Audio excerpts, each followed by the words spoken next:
তাকে কোশ্চেন করা হয়েছিল বাংলাদেশে আর্জেন্টিনা উন্মাদনা নিয়ে আপনার অনুভূতি কি। তা তিনি উত্তরে বলেন, বাংলাদেশের মানুষের ভালোবাসা আমাকে সত্যিই মুগ্ধ করেছে। বিশ্বকাপে সময় আমি দেখেছি কিভাবে লাখো মানুষ আর্জেন্টিনাকে সমর্থন করেছে। এতদূরে একটি দেশ মানুষের কাছ থেকে এমন আন্তরিক ভালোবাসা পাওয়া আমার জন্য বিশেষ সম্মানের। আমি এবং আমার সতীর্থরা বাংলাদেশের সমর্থকদের প্রতি কৃতজ্ঞ।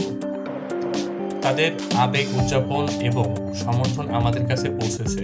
আশা করি একদিন বাংলাদেশ সফর করার সুযোগ হবে এবং সবার সঙ্গে সরাসরি দেখা করতে পারব।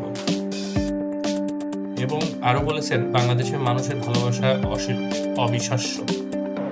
এত দূর থেকেও তারা যেভাবে আমাদেরকে সমর্থন করেছে তা আমাদের হৃদয় ছুঁয়ে গেছে। এরপর তাকে আরও একটি কোশ্চেন করা হয়, সেখানে তার উত্তরটা হয় এমন। কোশ্চেনটা ছিল, বিশ্বকাপ জয়ের পর ক্ষুধা ফুরায়নি, নতুন লক্ষ্য কি জানাবেন?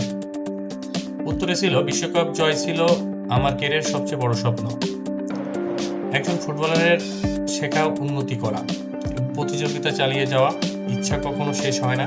আমি এখনো প্রীতি ম্যাচে জিততে চাই, আমার দলকে সাহায্য করতে চাই, ফুটবলকে উপভোগ করতে চাই। নতুন প্রজন্মকে খেলার পাশে থেকে তাদের এগিয়ে যেতে সাহায্য করা আমার গুরুত্বপূর্ণ লক্ষ্য। বিশ্বকাপ জয়ে আমার স্বপ্ন পূরণ করেছে